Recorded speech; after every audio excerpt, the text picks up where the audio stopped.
Bueno, hoy vamos a entrar en el segundo punto, en el capítulo 2 de la declaración de fe, de nuestra declaración de fe, que dice, como título tiene, de Dios y de la Santa Trinidad. Antes de entrar de lleno en la lectura de lo que dice la declaración de fe, vamos a hablar de la Trinidad.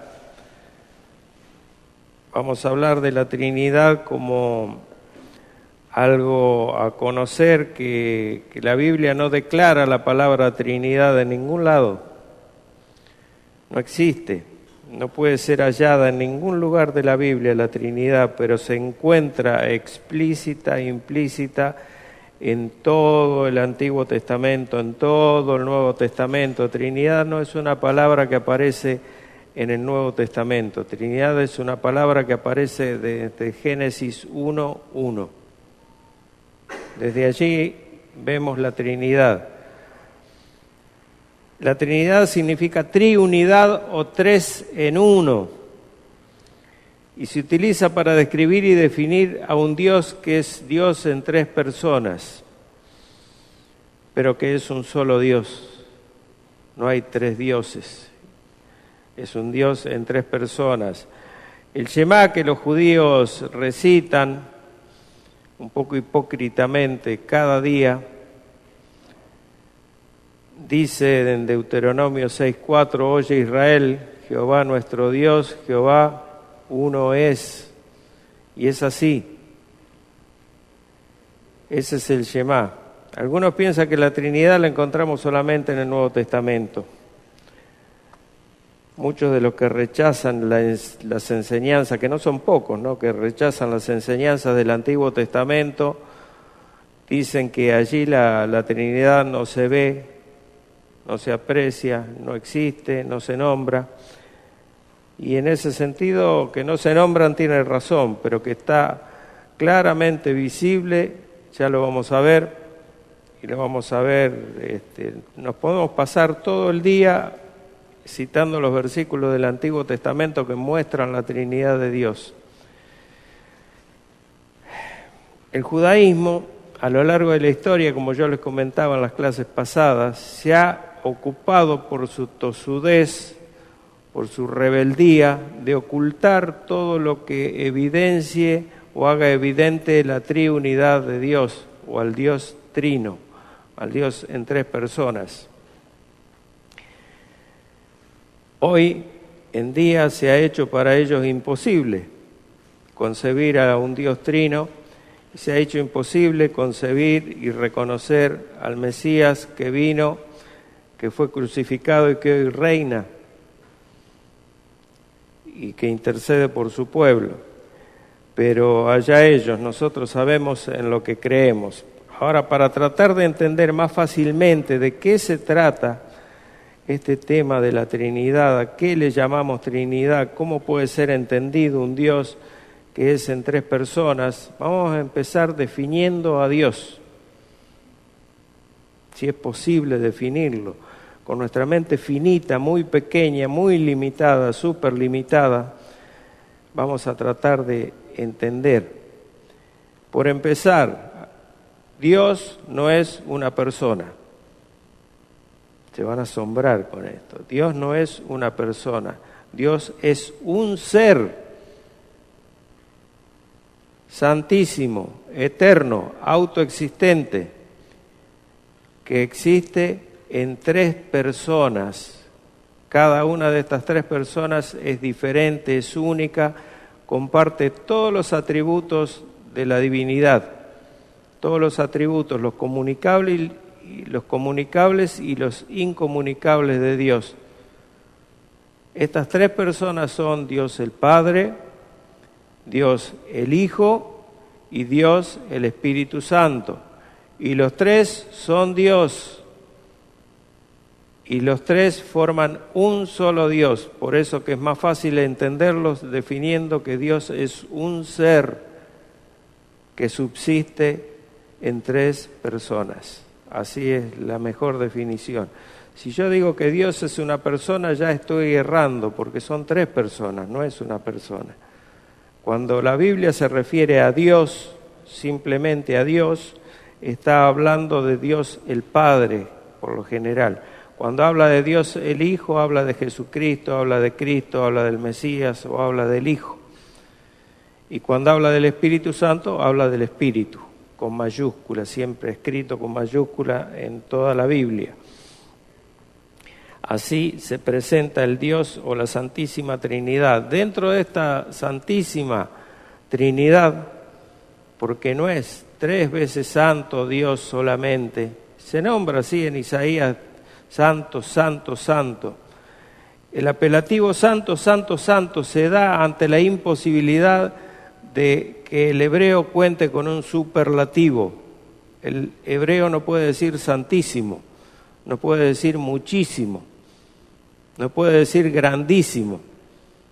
Entonces puede decir grande, grande, grande.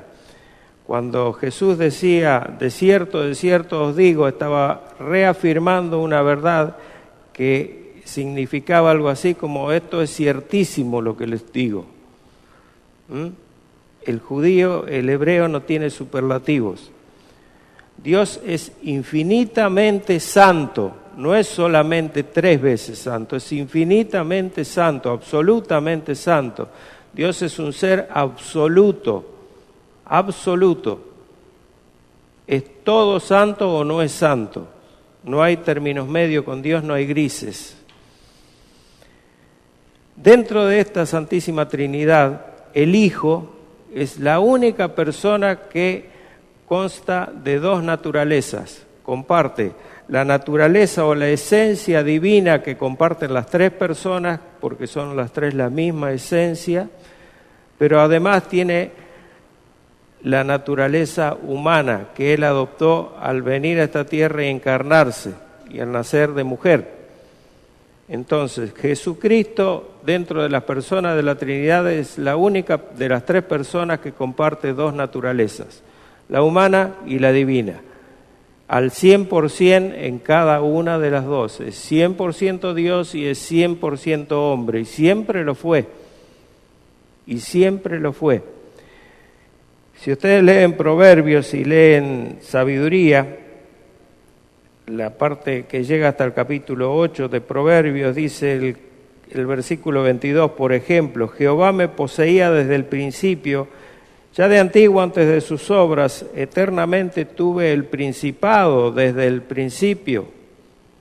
Antes de la tierra, antes de los abismos fui engendrada, hablando de la sabiduría, antes que fuesen la fuente de las muchas aguas, antes que los montes fuesen formados, antes de los collados ya había sido yo engendrada. Aquí la sabiduría es Cristo. Aquí la sabiduría, aquí la Biblia, la palabra de Dios, el Espíritu Santo está hablando de Cristo, de la persona de Cristo. Y noten que dice fui engendrada, no fui creada. Engendrar no quiere decir crear, no es lo mismo, no es lo mismo. Bien. Dicho esto, vamos a ver los pasajes, algunos de los pasajes, porque está en toda la Biblia a partir de Génesis, pasa por toda la ley, pasa por los profetas, por Proverbios, por Cantares, profetas mayores y menores hablan de un Dios trino. Sería larguísimo enumerar cada uno o leer cada uno de los versículos. Vamos a empezar por Génesis 1:1 al 1:3. Dice la palabra de Dios, en el principio creó Dios los cielos y la tierra estaba desordenada y vacía, y las tinieblas estaban sobre la faz del abismo, y el Espíritu de Dios se movía sobre la faz de las aguas. Y dijo Dios, sea la luz, y fue la luz. Hasta ahí. En el principio creó Dios. Ahí la palabra Dios en hebreo es Elohim. Elohim es un plural que se debería leer los Dios o el dioses. No tiene una forma de leerse que no sea plural. Es un Dios plural, Elohim. No dicen cuántas personas, pero es plural. Es distinto cuando dice Jehová. Ya lo vamos a ver. Y las tinieblas estaban sobre la faz del abismo, dice el versículo 2. Y el Espíritu de Dios, que es la tercera persona de esta Trinidad, se movía sobre la faz de las aguas. Y dijo Dios, Dios Elohim, y dijo Dios, sea la luz, y fue la luz. Si vamos a Juan, acompáñenme a Juan 1:1. En el principio era el Verbo, dice Juan, y el Verbo era con Dios, y el Verbo era Dios. Este era en el principio con Dios. Todas las cosas por Él fueron hechas, y sin Él nada de lo que ha sido hecho fue hecho, hablando de nuestro Señor Jesucristo. Al decir que estaba con Dios, quiere decir que es una persona diferente a Dios el Padre. Estaba con Dios, o sea, ya ahí por lo menos hay dos personas. Luego dice que todas las cosas por Él fueron creadas. Entonces, cuando dijo Dios, sea la luz, y fue la luz, ¿quién era el que hacía la luz? ¿Quién fue el que hizo la luz? Y todas las cosas que después describe Génesis. Cristo, porque sin Él nada de lo que ha sido hecho fue hecho. O sea, la persona de Dios Padre, de Dios Hijo y Dios Espíritu Santo, este ser divino, está explícito, no solamente implícito, está explícito desde Génesis 1:1. Seguimos en Génesis capítulo 3, versículo 22. Dice la palabra de Dios, y dijo Jehová, Dios, he aquí el hombre es como uno de nosotros, sabiendo el bien y el mal. Esta es la caída del hombre en pecado, cuando desobedeció a la voz de Dios. Aquí Jehová en hebreo significa el autoexistente, el eterno. Una sola persona, el autoexistente, el eterno. Luego dice Jehová Dios, y Dios ahí es Elohim. O sea, el autoexistente, el eterno, es más de una persona. Y aquí dice, el hombre es como uno, que dice como uno de nosotros. No dijo Jehová Dios ha venido a ser como yo, ha venido a ser como uno de nosotros. ¿Y a quién se refería?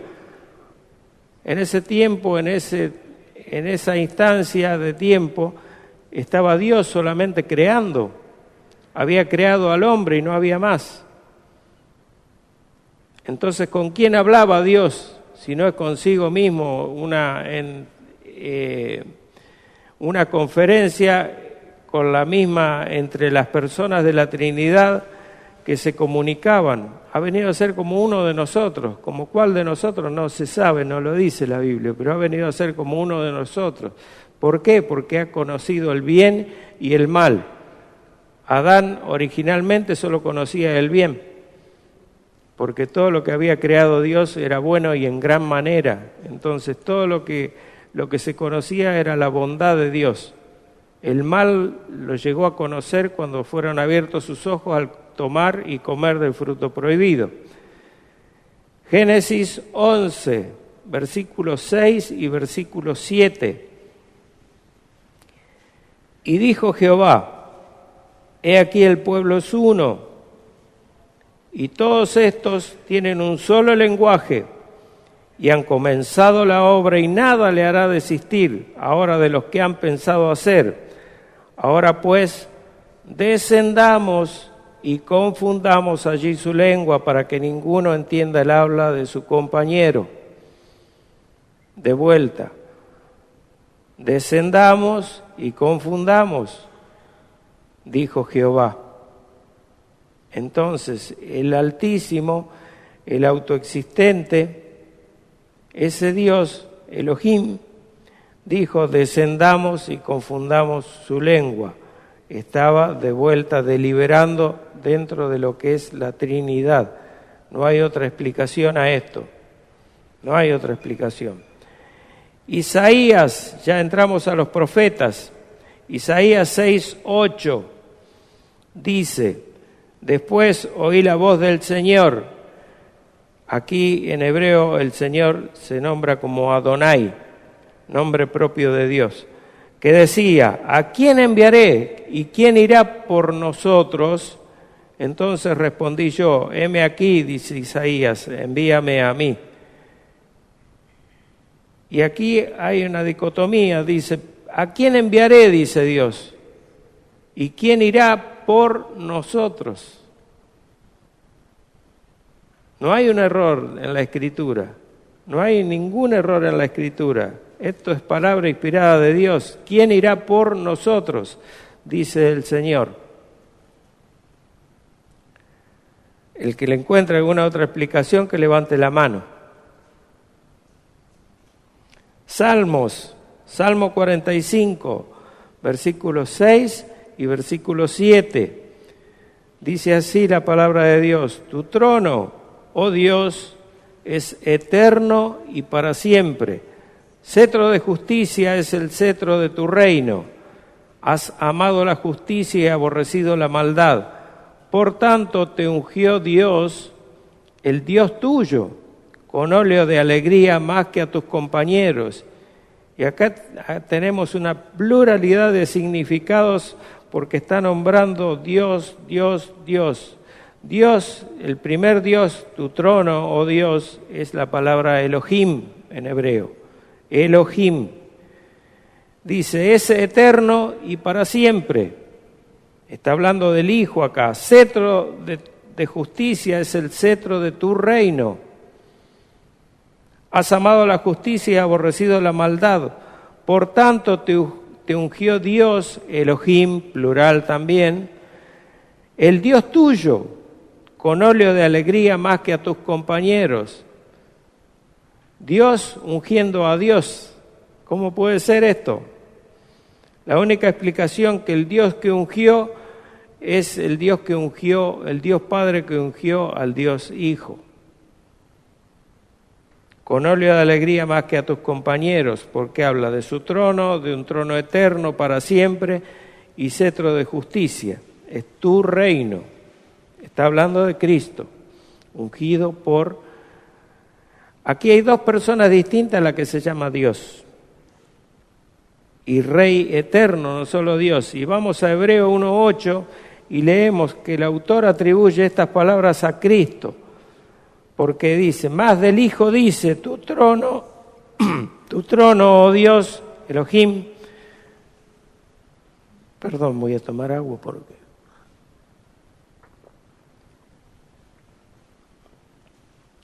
Tu trono, oh Dios, Elohim, por el siglo del siglo, cetro de equidad es el cetro de tu reino.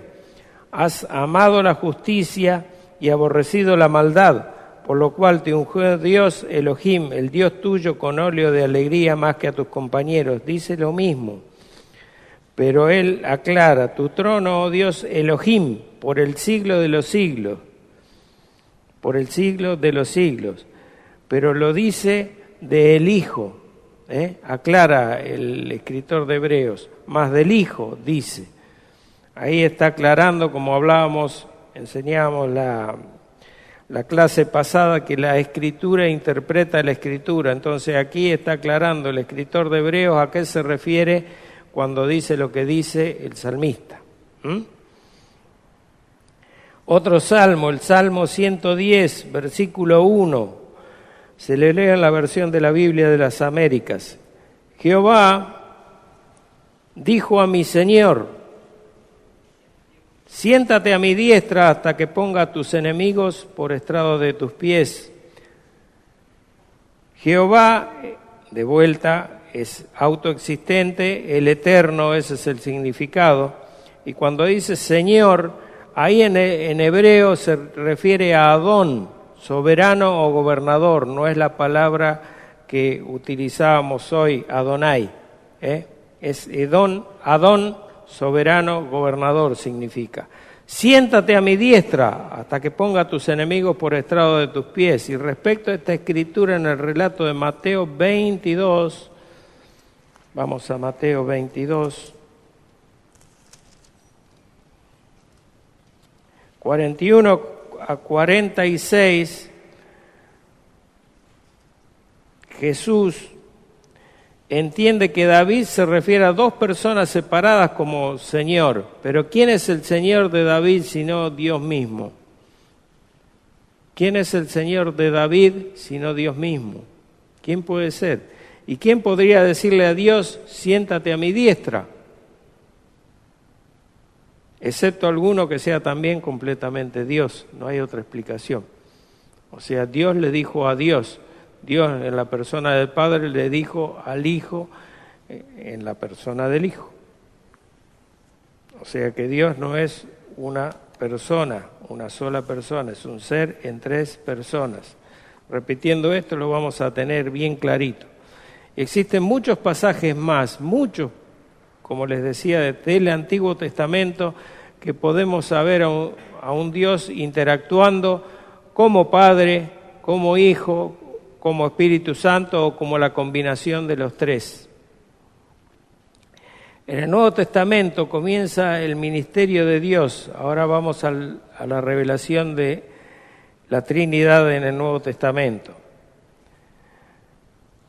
Empieza el Nuevo Testamento con el ministerio del Dios encarnado, de Jesucristo, la persona de Jesús. Por lo tanto, vamos a ver una evidencia más explícita de la Divina Trinidad, porque ya tenemos al Hijo totalmente trabajando en forma autónoma, no autónoma, pero separado del Padre físicamente. Lo podían ver, lo podían tocar, lo podían escuchar.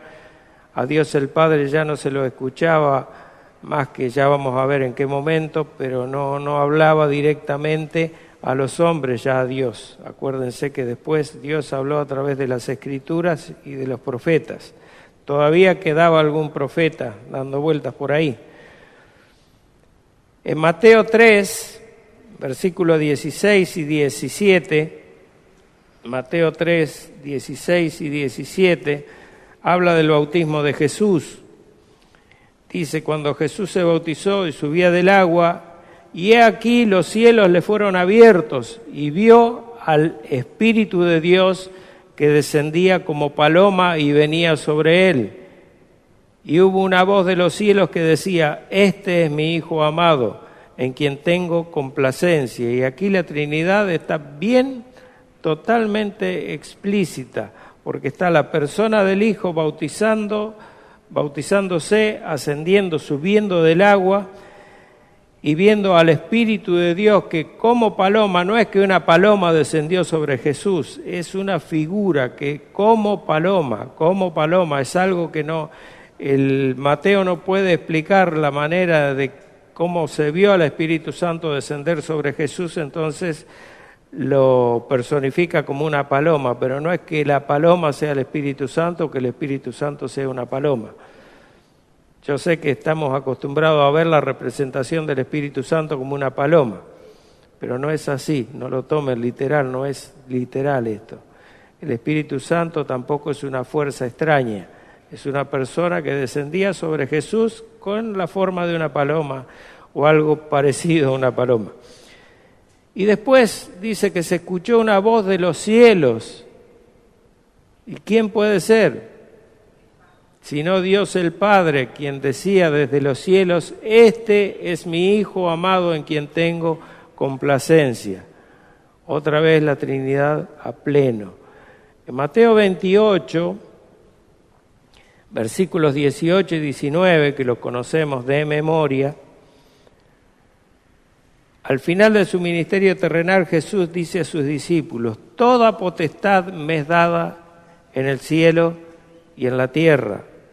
Por tanto, id y haced discípulos a todas las naciones, bautizándolos en el nombre del Padre y del Hijo y del Espíritu Santo. Y aquí hay tres cuestiones para ver, para analizar. La primera, dice Jesús, toda potestad me ha sido dada en el cielo y en la tierra. Jesús ha ascendido a los cielos, ya estaba ascendiendo a los cielos, ya tenía toda la potestad, ya era rey, ya estaba reinando Jesús. Jesús rey, ahí comenzó el reino milenial que muchos esperan después de la gran tribulación y después del arrebatamiento, etcétera, etcétera, etcétera, la venida secreta de Cristo, que no sé todavía por qué tiene que ser secreta la venida de Cristo, en ningún lado dice que es así, pero bueno, esto es un paréntesis. Jesucristo Rey, a punto de ascender, dice: id y haced discípulos a todas las naciones, bautizándolos en el nombre, no en los nombres, en el nombre del Padre y del Hijo y del Espíritu Santo, en el nombre de 3 personas. ¿Por qué? Porque Dios es uno. Primera a los Corintios 12, versículos de 4 al 6.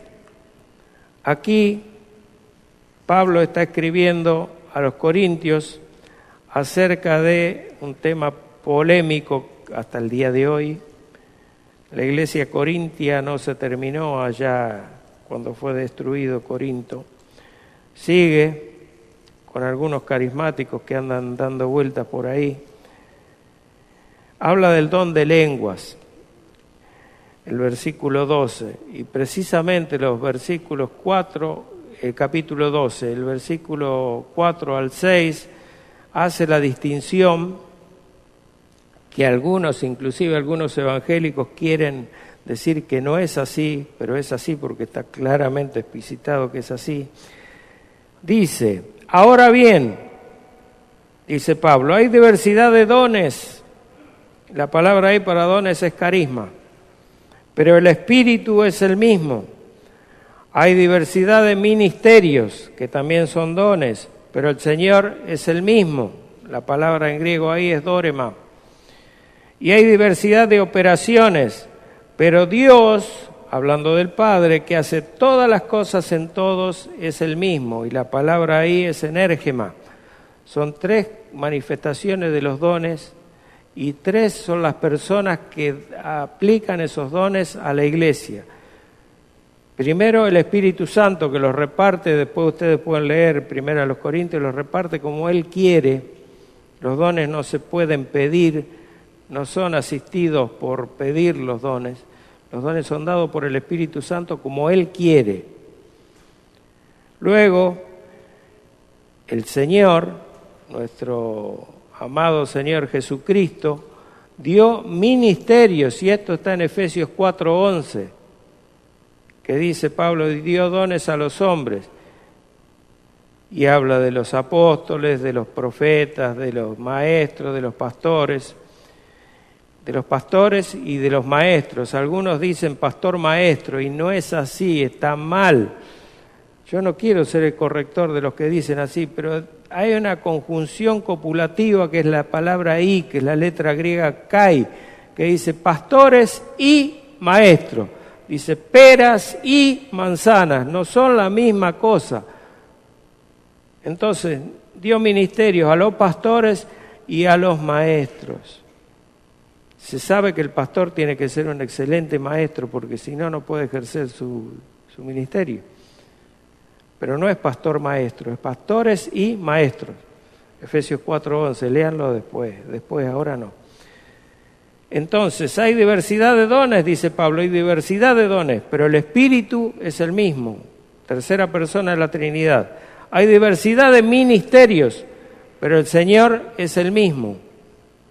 Los ministerios son los puestos que ocupa cada uno en la iglesia. Ministerios, pastor, diácono, servicio, esos son ministerios.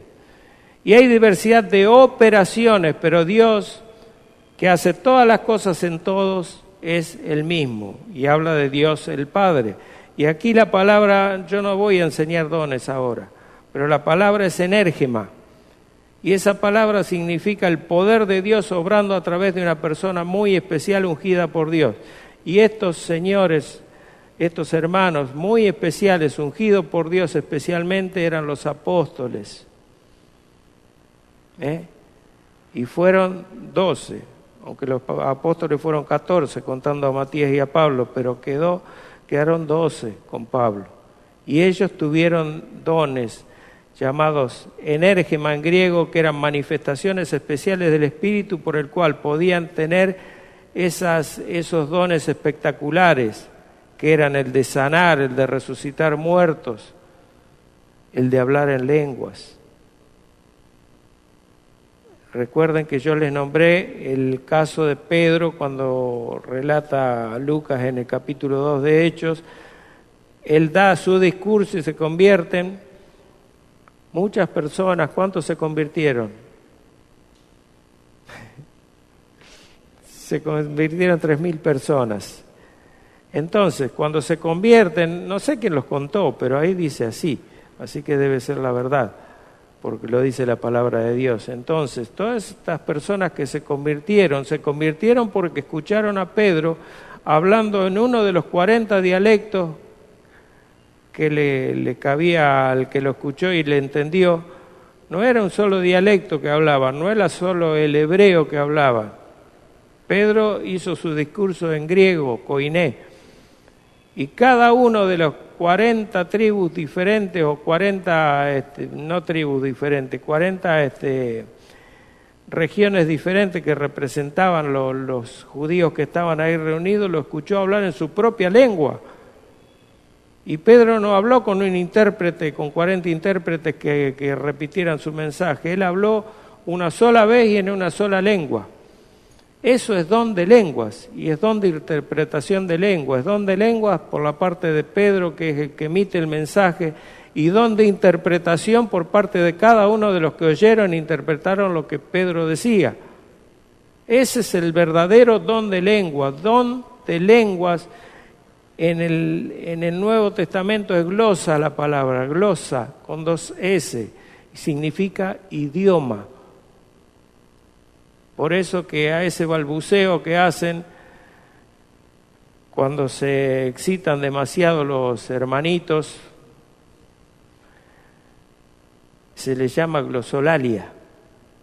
Es un lenguaje que no se puede entender, entonces no hay intérprete. Y Pablo en 1 Corintios 14 dice, si no hay intérprete, calle y hable solo para Dios, porque no es algo entendible, hace confusión dentro de la congregación porque nadie entiende nada.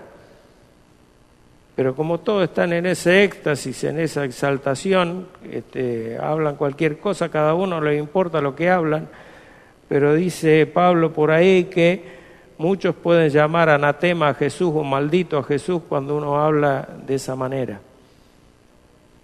No me voy a extender más en esto. Segunda a los Corintios, vamos a la segunda carta a los Corintios, versículo 14 del capítulo 13. Escribe Pablo, la gracia del Señor Jesucristo, el amor de Dios y la comunión del Espíritu Santo sea con todos vosotros. Amén. O sea, ahí está describiendo las 3 personas de la Trinidad. El Señor Jesucristo, el amor de Dios el Padre y la comunión del Espíritu Santo. Es el saludo que siempre estila hacer nuestro hermano y pastor Eduardo. Segunda a los Corintios 13:14 es eso.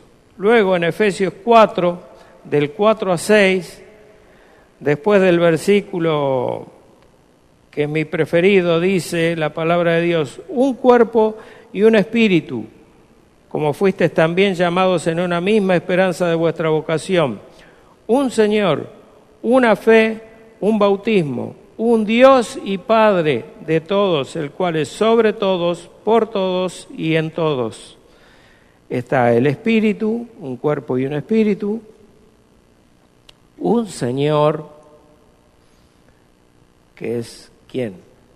Dios el Hijo, la segunda persona, y un Dios y Padre de todos, el cual es sobre todos y por todos y en todos. De vuelta a la Trinidad. Resumiendo, para no hacerlo demasiado largo, un cuerpo y un espíritu, como fuiste también llamados, en una misma esperanza de vuestra vocación. Recuerden que esto está después del famoso versículo 3 que dice, solícitos en guardar la unidad del espíritu en el vínculo de la paz. Memorícenlo a eso porque es para la iglesia, eso es para la iglesia, es unidad en la iglesia.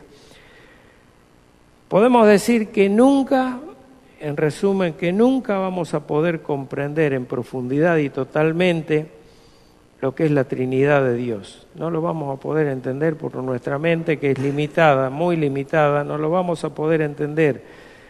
Lo que sí podemos afirmar con toda certeza es que esta unidad trinitaria, en esta unidad trinitaria, el Padre no es el Hijo, el Padre tampoco es el Espíritu Santo. De la misma manera el Hijo no es el Espíritu Santo ni el Padre, y el Espíritu Santo tampoco es ninguna de las otras tres personas, pero las tres personas conforman un solo y único Dios, y los tres son Dios, y los tres son un solo Dios. O sea, cuando oramos tengamos cuidado porque muchos oran de manera equivocada, se podía decir, o confusa. Dios el Padre, cuando dice, uno se refiere a Dios sin ningún otro apelativo, tengamos en cuenta que está nombrando a Dios el Padre, primero. No está mal decir que el Hijo, o Señor Jesucristo, o nuestro amado Señor Jesucristo, gracias por morir por mí en la cruz, es una cosa, pero orar, gracias Padre porque moriste por mí en la cruz, que es un ejemplo que dio un pastor, está muy mal, porque el Padre no es el que murió en la cruz. Son personas diferentes, son tres personas diferentes, que coexisten y conllevan todos los mismos atributos. Son de la misma esencia, pero cada uno tiene una personalidad diferente y tiene un rol diferente dentro de la Trinidad.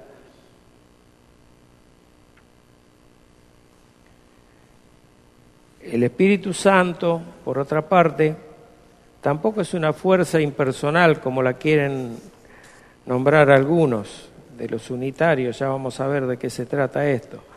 No es una fuerza impersonal, es una persona. Se entristece, se aira. Vamos a definir en 3 puntos, vamos a hacer un resumen en 3 puntos de lo que creemos acerca de la Trinidad. El primer punto, Dios es un ser en 3 personas distintas que coexisten juntas. Esa es la primera definición. Segundo, cada persona de la Trinidad es plenamente, totalmente Dios, con todos los atributos. Y existe un solo Dios. Nosotros no somos politeístas, no creemos en 3 dioses. Creemos en un solo Dios, en un solo ser, en 3 personas. Fin de esta aclaración sobre la Trinidad. Y ahora voy a leer algo acerca de las herejías que hay acerca de este tema de la Trinidad en particular. ¿Y por qué hablar de herejías cuando estamos edificando y aprendiendo sobre la persona de Dios y sobre la declaración de fe y lo que dice? Una herejía es una doctrina o enseñanza que se opone a la palabra de Dios revelada y afecta en algo a la salvación. Eso se define como herejía. Se opone a lo que Dios dice en su palabra y afecta en algo a la salvación. Para empezar, podemos decir que sin un Dios trino, sin un Dios en las 3 personas, Dios Padre, Dios Hijo y Dios Espíritu Santo, la salvación es imposible. Porque la salvación sin un Dios trino tendría que ser necesariamente una salvación por obras. Y nosotros sabemos perfectamente que la salvación es por la pura gracia de Dios, por medio de la fe. ¿Amén? Únicamente. ¿Por qué? Porque la redención se efectúa a través del plan trinitario que está ejecutado desde antes de la fundación del mundo, ese plan, y se ¿cómo podemos decir? Se realiza en la persona de Cristo cuando Él muere en la cruz. ¿Por qué? Porque Él debía vivir una vida que nosotros no podíamos. Debía ser el Cordero perfecto que hiciera expiación por nuestros pecados. Para eso debía derramar su sangre. Entonces, eso lo puede hacer únicamente un hombre. Morir en la cruz. El tomar el pecado de cada uno lo podía hacer únicamente Dios. O sea, Jesucristo en la forma de Dios tomó el pecado de cada uno de nosotros y fue a la cruz. Y quien podía soportar toda la ira de Dios sobre él era únicamente Dios. Porque un hombre, solamente hombre, iba a ser totalmente destruido por ese Dios santo. La justicia de Dios exige que se pague conforme a lo que debe ser. Y Jesucristo lo pagó, lo cumplió, viviendo y llevando el pecado, clavándolo en la cruz, muriendo y resucitando, porque Él fue sepultado y por el poder del Espíritu Santo resucita al tercer día. Entonces, las tres personas de la Trinidad son necesarias. ¿Por qué? Porque la redención, ¿quién la aplica al hombre? El Espíritu Santo de Dios, porque ¿quién regenera al hombre cuando cree? ¿Para qué crea? Perdón. El Espíritu Santo. ¿A través de quién Dios llama a sus elegidos? A través de la obra del Espíritu Santo cuando se predica el Evangelio. Entonces las tres personas de la Trinidad son necesarias porque yo no puedo obtener la fe si no me viene de Dios. No puedo ejercer ninguna clase de fe salvífica si no viene de Dios, si Dios no me la otorga. La salvación es del Señor, de principio a fin, pero del Dios Trino, Padre, Hijo y Espíritu Santo. Debemos conocer, por otro lado, con base firme, lo que creemos, y no hay mejor forma para confrontar toda aquella doctrina torcida que conocer las herejías. Tenemos que tener en cuenta una cosa. Las herejías, como ya se los nombré también, nacieron todas las herejías que hoy, inclusive muchas de ellas subsisten, nacieron en el primero, en el segundo y en el tercer siglo. Y después cíclicamente fueron reapareciendo. El otro día yo estaba vendiendo en el puesto con Claudia de Zavalía y Boulevard 9 de Julio, que si alguno pasa por ahí compre algo. Estaba vendiendo ahí y se acerca una señora con 2 pendrive. Me pidió unas cuantas cositas, me pagó y dice, esto es para usted, este es para usted y este es para su esposa. Yo a la mujer no la conozco. ¿Cómo sabía que yo tenía esposa? ¿Y cómo sabía que yo soy creyente? Bueno, que yo soy creyente debe saber porque a cada uno le doy con el Evangelio, pero a ella no la conocía, a ella jamás le prediqué nada. Cuando abro en el pendrive ese, es todo la literatura judaizante que se puedan imaginar, estaba toda en ese pendrive. Son 32 gigas de herejía. Así que los judaizantes no se terminaron en el segundo, el tercer, ni cuarto siglo, ni en el quinto, no se terminaron, han resurgido con una gran fuerza. Y han hecho inteligencia, son como los testigos de Jehová que hacen inteligencia y conocen a las familias completas, con nombre, apellido, dirección y a qué se dedica cada uno. Y parece que esta gente también. Así que tengamos cuidado, sepamos en lo que creemos, por eso que hago tanto énfasis en muchas cositas que ustedes dicen por ahí, ¿para qué esto? ¿Para qué esto? Recuerden, sin un Dios trino no existe posible salvación por gracia, no existe. No existe, es con lo primero que hay que tirarle. Segundo, la salvación a estos judaizantes únicamente por la fe, porque es por gracia, por la gracia de Dios que somos salvos, y a través de la fe, no por obras, no por obras. Y ellos lo que piden son obras, Bueno, Gálatas 1, 8 y 9 es lo que tenemos que abrir la Biblia ahí y leerle eso. Si alguien trae diferente evangelio al que os hemos predicado, dice Pablo, sea que maldito de Dios, con todas las letras, maldito de Dios. Por otro lado, defender nuestra fe es un mandato bíblico, segunda de Pedro 2, 1 al 17. Vamos a leerlo, a tomarnos un poquito de tiempo para leerlo, porque es bueno leer la palabra de Dios cuando... Siempre es bueno leer la palabra de Dios. 2. Segunda de Pedro 2, del 1 al 17. Pero hubo también, dice Pedro, falsos profetas entre el pueblo, como habrá entre vosotros falsos maestros. Tengan cuidado con los que enseñan, que introducirán encubiertamente herejías destructoras y aún negarán al Señor que los rescató, atrayendo sobre sí mismos destrucción repentina. Y muchos seguirán sus disoluciones, no pocos, muchos seguirán sus disoluciones, por causa de los cuales el camino de la verdad será blasfemado, y por avaricia harán mercadería de vosotros con palabras fingidas, sobre los cuales ya de largo tiempo la condenación no se tarda y su perdición no se duerme. Porque si Dios no perdonó a los ángeles que pecaron, sino que arrojándolos al infierno los entregó a prisiones de oscuridad para ser reservados al juicio, y si no perdonó al mundo antiguo, sino que guardó a Noé, pregonero de justicia, con otras 7 personas, trayendo el diluvio sobre el mundo de los impíos, y si condenó por destrucción a las ciudades de Sodoma y de Gomorra, reduciéndolas a ceniza y poniéndolas de ejemplo a los que habrían de vivir impíamente, y libró al justo Lot, abrumado por la nefanda conducta de los malvados, porque este junto que moraba entre ellos afligía cada día su alma justa, viendo y oyendo los hechos inicuos de ellos. Sabe el Señor, librar de tentación a los piadosos y reservar a los injustos para ser castigados en el día del juicio.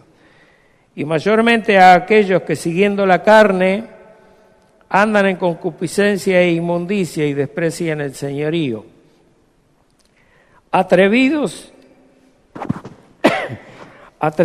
y contumaces, no temen decir mal de las potestades superiores, mientras que los ángeles, que son mayores en fuerza y en potencia, no pronuncian juicio de maldición contra ellas delante del Señor.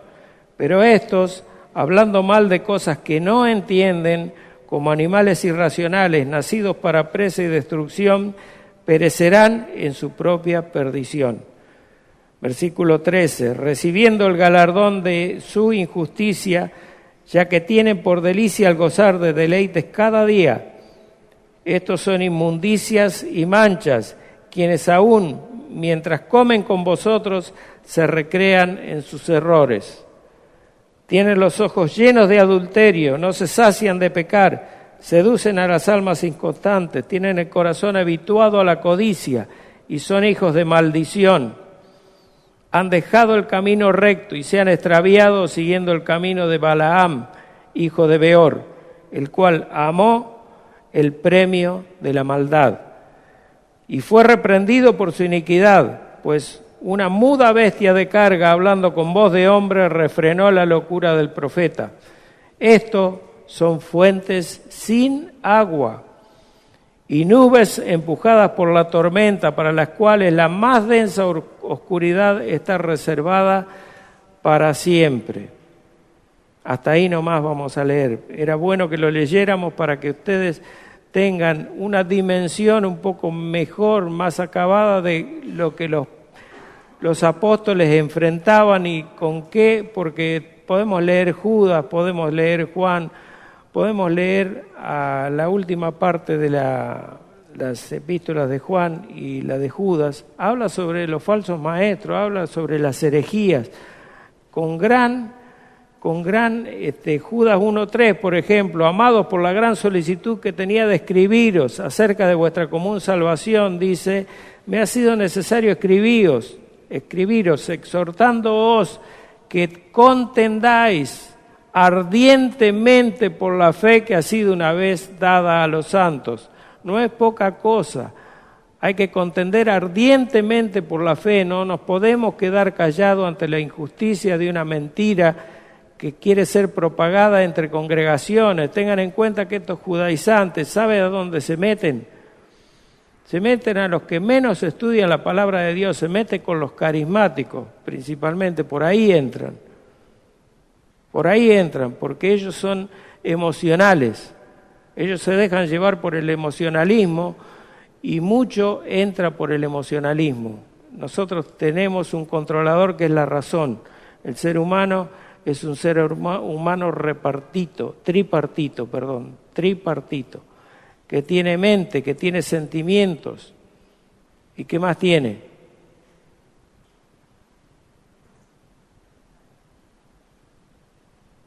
Tiene mente, tiene sentimientos, tiene las emociones.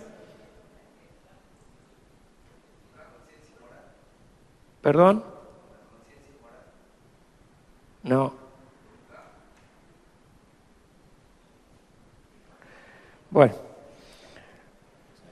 en segundo lugar, deben saber que las herejías surgen siempre cuando algún misterio de las Escrituras, habíamos dicho que las Escrituras no en todos lados es clara, es totalmente clara. Ellos agarran esos pasajes que no son claros y los retuercen. Entonces, cuando el hombre quiere explicar lo que Dios no quiere mostrar, generalmente genera algo que se llama herejía, porque lo interpreta a su manera y lo enseña a su manera, y su manera es mala, porque nuestro corazón es engañoso y lo va a llevar para el lado que Él quiera, no para donde Dios quiere. Entonces, el orgullo humano hace esto. Igual como se violenta la palabra que dice sobre el regreso de Cristo, nadie puede saber ni la hora ni la fecha, pero todavía tenemos gente como Alducín, por ejemplo, que dice que va a venir en septiembre. Ahora septiembre pasó, ya estamos en octubre. Jesús no vino, no volvió. Entonces, ¿por qué seguimos contradiciendo lo que Dios dice? ¿Por qué seguimos haciendo caso a nuestro orgullo de querer expresar cosas que Dios no nos quiere decir? Adivinar cosas que desde el principio, con Edward Miller empezó la cosa, que Edward Miller fue el fundador de los adventistas, que después degeneró a través de Russell en lo que son los testigos de Jehová hoy. Pero con Miller empezó el tratar de adivinar la fecha del regreso de Cristo. Por eso se llama adventistas. Y dieron una fecha, y dieron una segunda fecha, una tercera fecha, y después inventaron cosas raras. Y lo mismo hicieron después los testigos de Jehová. Y ahora ya no predican sobre la segunda venida de Cristo, cuándo va a ser, ni predicen nada, pero bueno. El orgullo humano hace esto, hermanos. Cuidémonos de esas cosas. Lo que no está en la Escritura no existe, no tiene importancia. Herejía sobre la Trinidad. Hay un poeta alemán que se llama Goethe, se escribe Goethe, es del siglo XVIII, decía: el progreso no ha seguido una línea recta ascendente, sino que es una espiral con ritmo de progreso y de retroceso.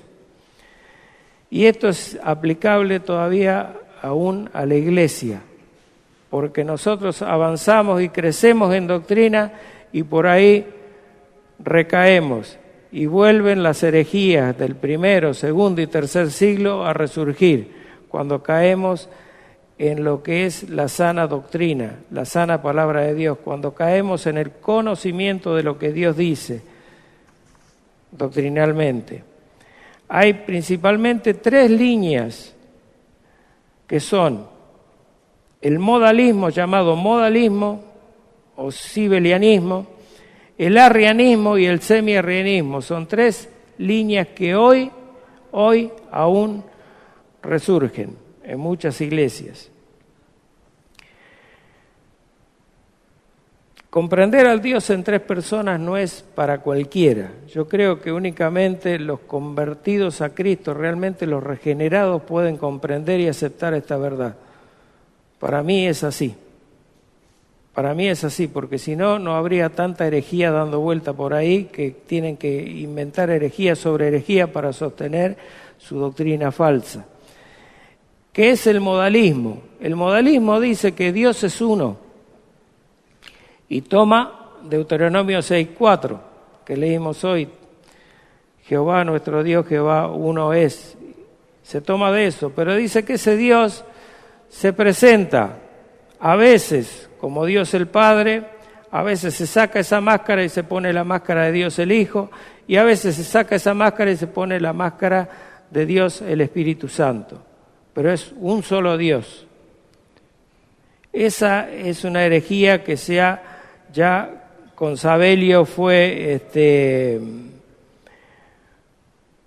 declarada, esta herejía fue declarada una herejía desde el principio, desde el 200 y pico, no me acuerdo la fecha, quiero acordarme el año, pero en el año 200 y pico. Es una doctrina herética. Esta la enseñaba Sabelio, que no logró conciliar esta noción, no logró aceptar a ese Dios en tres personas, no pudo. No entendió, no comprendió, entonces inventó esto. Por eso le decía que al tratar de explicar algo que Dios no nos explica a nosotros y no aceptarlo por la evidencia bíblica, yo creo una herejía. Eso es lo que hizo Sabelio, creó una herejía. En vez de creer que existía un Dios en tres personas, él decía que había un Dios en tres modos. En tres modos, que se revelaba a sí mismo de tres maneras diferentes. Esa es una herejía. El que les diga eso, y yo sé que es algo a veces muy finito, muy por ahí se le puede escapar a alguno, como cuando oran mal, como le explicaba hoy, cuando oramos mal. La función de Dios el Padre la hace Dios el Padre, la función de Dios el Hijo únicamente Dios el Hijo, y la función del Espíritu Santo únicamente el Espíritu Santo. Pero no es que Dios se presente como una, como otra, ni como otra de las personas. Dios es Dios. Vuelvo a repetir, Dios no es una persona, Dios es un ser en tres personas. Eso anótenlo, escríbanlo, le va a dar un entendimiento de Dios. Dios es un ser santísimo, autoexistente, eterno, todopoderoso, que subsiste en tres personas. Las tres personas tienen la misma esencia, comparten los mismos atributos y son un solo Dios, aunque cada uno es Dios. Aceptémoslo por la fe, porque de otra manera no tenemos. Por lo tanto, los mal llamados padres de la Iglesia, o sea, los pioneros, aquellos pioneros de la Iglesia que trabajaron en la Iglesia como Tertuliano, por ejemplo, y Atanasio, enseñaron la coeternidad y coigualdad de las tres personas. El arrianismo, otro teólogo del siglo III, teólogo entre comillas, que enseñó errores, fue Arrio, un tal Arrio, en el siglo III. La herejía del arrianismo es la falsa idea de que Cristo no es completamente divino, sino que hubo un tiempo en que el Hijo de Dios no existía. El Hijo de Dios, dice Arrio, fue un ser creado y es inferior al Padre. El Señor me poseyó desde el principio en su camino, ¿se acuerda que leíamos? Antes de sus obras, en tiempos pasados. Arrio se tomaba de ese proverbio, el proverbio 8:22, y creía que el Hijo de Dios no es igualmente divino, sino que es una criatura hecha, creada por Dios, antes de la creación del mundo. No es de Arrio solamente el error ¿no? Hay un famoso pastor de nuestros tiempos que también en un principio dijo algo parecido. Después se corrigió.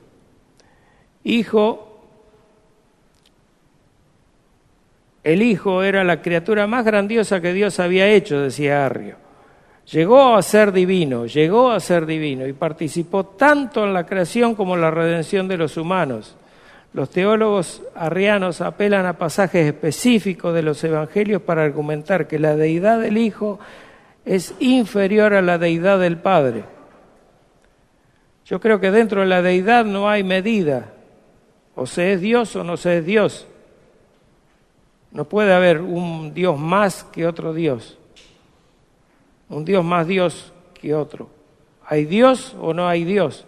¿Hay un Dios verdadero o un Dios falso? ¿Dios con mayúscula o Dios con minúscula? Pero categoría dentro de los dioses verdaderos y vivos como son Dios el Padre, Dios el Hijo y Dios el Espíritu Santo, no hay categorías. Como dice, el Padre es mayor que yo en algún pasaje del Nuevo Testamento, nuestro Señor Jesucristo, se toman de ahí para decir que el Padre era mayor que el Hijo. Como el Hijo, por la obediencia, aprendió, dice, también la palabra de Dios, dice que el Hijo es eternamente obediente y subyugado al Padre. Siempre está sometido a la tiranía del Padre. Y otras cosas más también. Una herejía relacionada con el arrianismo es el semi-arrianismo, que es parecido. Los teólogos semi-arrianos modificaron la enseñanza de Arrio, que creía que el Hijo es una criatura y en consecuencia no verdaderamente divino. Decían esto, en vez de esto, los semi-arrianos creían que el Hijo es una sustancia similar a la del Padre, similar a la del Padre, es decir, que homoiousios, similar quiere decir en griego eso, y no homoousios, que es igual. Era similar a la del Padre, es decir, de una sustancia inferior o diferente. Los teólogos ortodoxos, en cambio, se mantuvieron en la enseñanza bíblica de que Dios es un Dios homoousios, o sea, exactamente la misma sustancia que el Padre, que comparten por eso los mismos atributos.